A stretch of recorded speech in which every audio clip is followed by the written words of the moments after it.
Je vous en prie, installez-vous. Voilà. Donc, on va reprendre vos coordonnées ensemble afin que je puisse créer votre dossier. Alors, vous êtes nom et prénom, s'il vous plaît?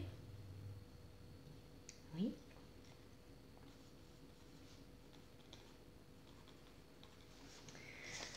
Oui. Votre adresse?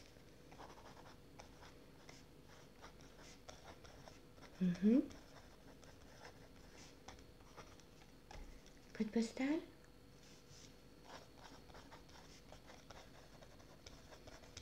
Voilà. Un numéro de téléphone peut-être? Oui.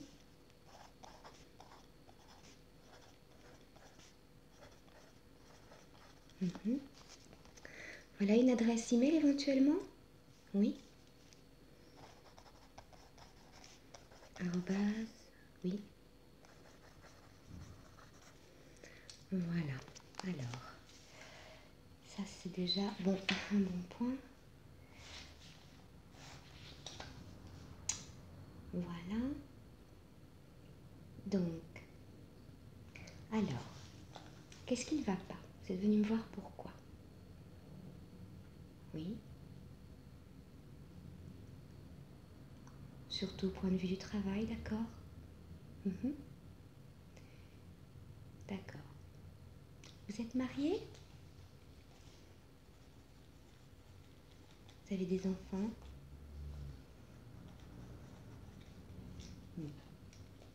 Ça ne vous a jamais manqué? Si. Oui, vous avez essayé plusieurs méthodes, oui. Et ça n'a pas fonctionné, malheureusement. Oui, ce sont des choses qui arrivent, malheureusement. C'est pas toujours facile non plus, hein, ça.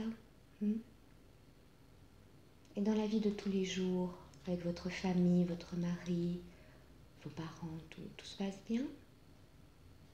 Oui? Oui, étant toute seule, vous devez bien évidemment toujours être présente, on va dire. Oui. D'accord.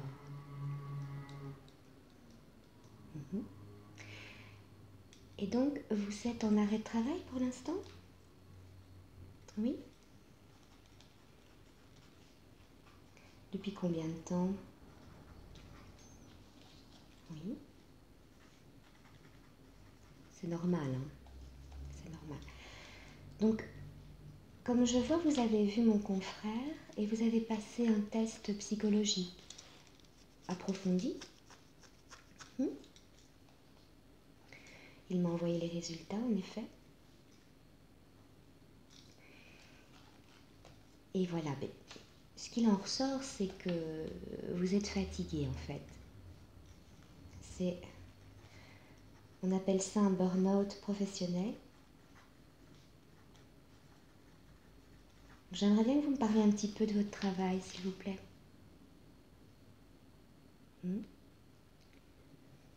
Et ça fait combien d'années que vous êtes au même poste, comme ça? D'accord. Vous aimez ce que vous faites? Oui, c'est vrai que c'est important. Oui, donc vous allez travailler le cœur léger, on va dire. D'accord. Oui.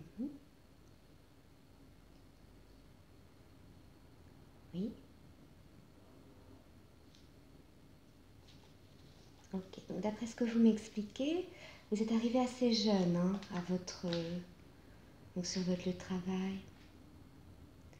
Voilà, vous avez toujours connu plus ou moins les mêmes collègues, vous aviez le même supérieur hiérarchique, hein, et puis tout d'un coup, tout a changé. C'est ça. Donc un changement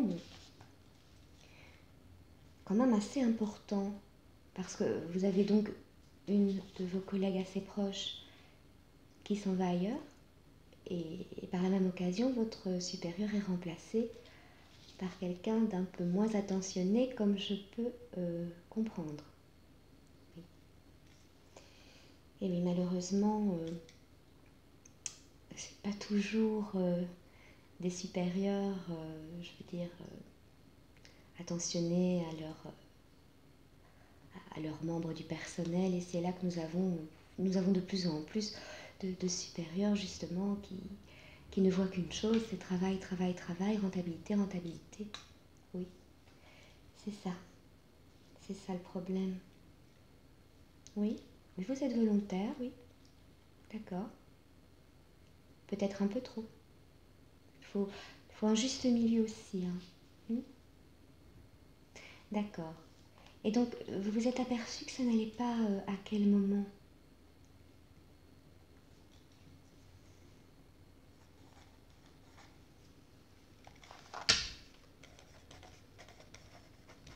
Mhm.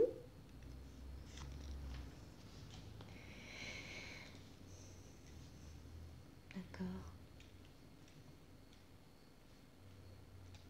Et donc là, vous vous êtes installé dans l'autre bureau alors, d'accord. Mhm.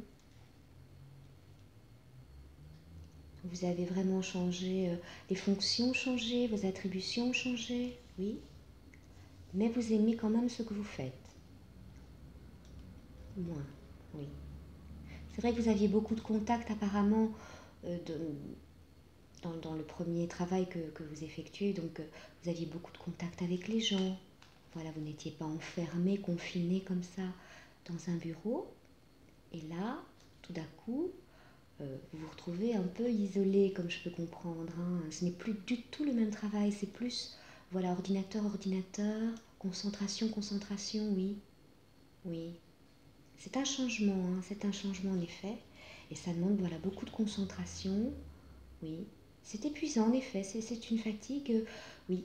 Il y a la fatigue manuelle, il y a la fatigue intellectuelle. Et bien voilà, je pense que vous avez trop accumulé. Mhm. Voilà. Et quand votre supérieur donc vous demande une nouvelle tâche qui sort de l'ordinaire, qui n'est pas dans vos fonctions, est-ce que vous savez dire non quand vraiment... non, vous ne savez pas dire non.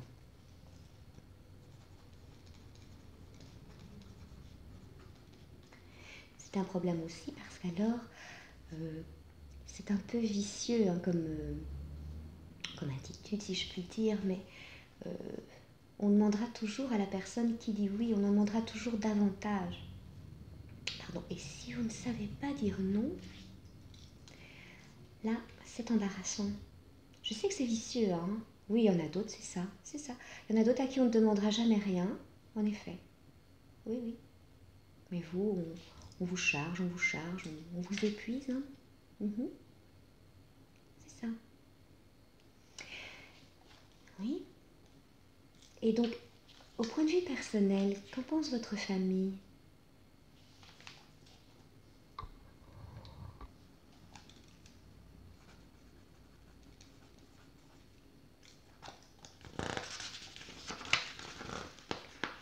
Oui.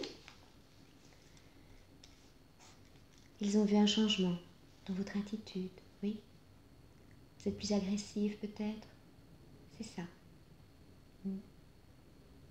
Oui, c'est le surmenage. Hein. Quand on est surmené, en effet, voilà ça. Mm. Et eux, qu'en pensent-ils? Ils vous conseillent de peut-être demander une mobilité, de changer d'environnement, mais vous ne vous sentez pas prête, d'accord. Et quand on aime quand même l'endroit où on est, puis ça fait quand même quelques années que vous êtes au même endroit comme ça, c'est pas facile de tout quitter. Puis vous me dites que avec les collègues, le personnel, tout se passe très bien, que vous vous entendez bien avec tout le monde.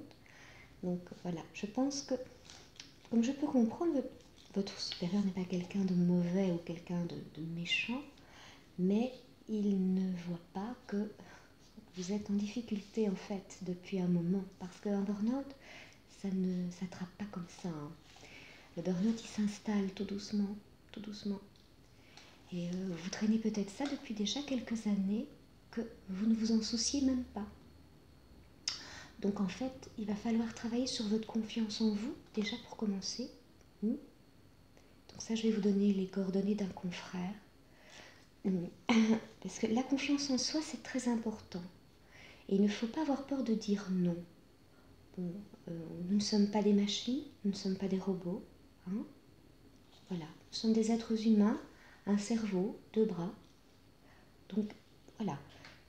Il faut... Moi, ici, je vais vous mettre en arrêt de travail aussi. Voilà, votre certificat, prenez fin. Mais écoutez-moi, 2 mois, pour moi, c'est pas assez. Hein. C'est pas assez. Et puis, je vais vous mettre un petit traitement, mais quelque chose de léger, hein, histoire de vous détendre, de vous relaxer. Et alors, surtout, il ne faut pas rester enfermé à la maison. Donc, moi, je vous conseille de sortir. Hein, oui, bon, bien sûr, vous pouvez un petit peu, je ne sais pas, rester à la maison, regarder la télévision, faire des choses que vous n'avez peut-être pas le temps habituellement quand vous travaillez. Mais bon, rester confiné dans la maison, ça ne va pas non plus. Donc, il faut sortir, il faut s'aérer l'esprit. Hein, voilà. Donc, je vais vous mettre un petit traitement. On va commencer avec du Cipralexa.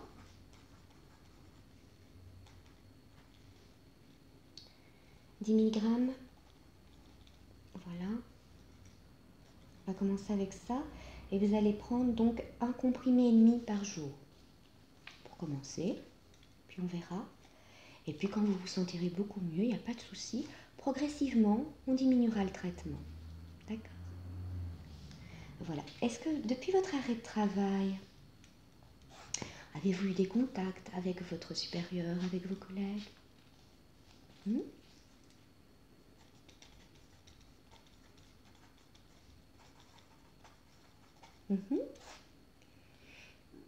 Et comment se passent ces échanges téléphoniques? Ce sont des messages, d'accord, oui. D'accord. Vous trouvez que c'est mieux comme ça ou vous auriez préféré qu'il en vienne carrément un appel téléphonique, vocal, je veux dire? Vous préférez comme ça? D'accord, vous n'êtes pas prête à entendre quoi que ce soit pour l'instant, mais c'est normal, hein, c'est normal. Mais oui, le burn-out, c'est ça, à un moment donné, on veut s'isoler, on ne veut même plus parler à personne, et certainement pas la personne qu'on considère un peu responsable de ce qui nous arrive. Voilà. On a envie de fuir, c'est tout à fait normal. Donc c'est ça que je vous dis, je vous donnerai les coordonnées de ma collègue. Elle travaille très bien sur ce système de remise en confiance. Donc je pense que il y aura des progrès de ce côté-là et n'ayez crainte, on va s'en sortir. On va s'en sortir. On s'en sort toujours. Chez nous. Voilà. Alors, qu'est-ce que j'ai encore à demander? Je réfléchis. Ah oui, et les collègues, est-ce qu'ils prennent? Très peu. Oui, donc on va dire les plus fidèles. Voilà, qu'on pourrait éventuellement considérer comme des amis et non plus comme des collègues. C'est bien qu'il y en ait au moins quand même un ou deux qui prennent de vos nouvelles. Hein? Ça, c'est une bonne chose. Alors, écoutez, moi je vous conseille de commencer donc le traitement de cette façon. Et alors, on va prendre un petit peu le temps. Hein. Vous allez prendre le temps de vous poser, comme je vous ai dit. Hein. Essayez de ne pas penser au travail pour le moment. Je vais vous donner les coordonnées de ma collègue tout à l'heure. Vous prendrez contact avec elle. Normalement, dans les 15 jours, vous devez avoir un rendez-vous. Hein. C'est assez rapide. Voilà. Moi, je vous conseille d'y aller parce que c'est pas une obligation, mais je vous conseille d'y aller parce qu'elle a de très bons résultats avec ses patients. Et moi, après, de mon côté, je vois plus clair en fait. Et vous, ça va vous aider à avancer de toute façon. Si toutefois vous ne vous sentez pas à l'aise, un contact comme ça, trop face à face, sachez qu'il y a aussi des séances en groupe. Et ça se fait en soirée. Pour vous, pour le moment, ça ne pose pas de problème, éventuellement, puisque je vais de toute façon prolonger votre certificat, donc que ce soit en journée ou en soirée, ce n'est pas grave. Mais c'est en soirée, donc c'est bien si vous continuez après vos séances en groupe, malgré que vous reprenez le travail, vous savez continuer. C'est ça qui est bien. Mais bon, pour l'instant, on va rester comme ça. Je vais vous laisser le temps de prendre votre traitement tout doucement. Vous allez faire le point comme je vous ai dit, surtout sortir. Bon, je ne dis pas de faire la bringue, hein, donc il faut quand même faire attention parce que vous prenez des antidépresseurs. Donc voilà, mais sortir, se faire un petit restaurant, aller faire les magasins, un petit week-end en amoureux ou quoi. Mais il faut sortir, il ne faut pas rester confiné dans la maison. Et nous, on se revoit dans 3 semaines, un mois. La secrétaire vous donnera le rendez-vous. S'il y a quoi que ce soit entre-temps, n'ayez pas peur de me recontacter. Hein, et à ce moment-là, on se revoit. Il n'y a pas de souci. J'essaie de vous reprendre, de vous revoir le plus vite possible à ce moment-là. Si vous avez un souci. Moi, je vais vous mettre à l'arrêt pour de nouveau 2 mois. Et je vais aussi faire donc l'ordonnance pour le Cipralexa.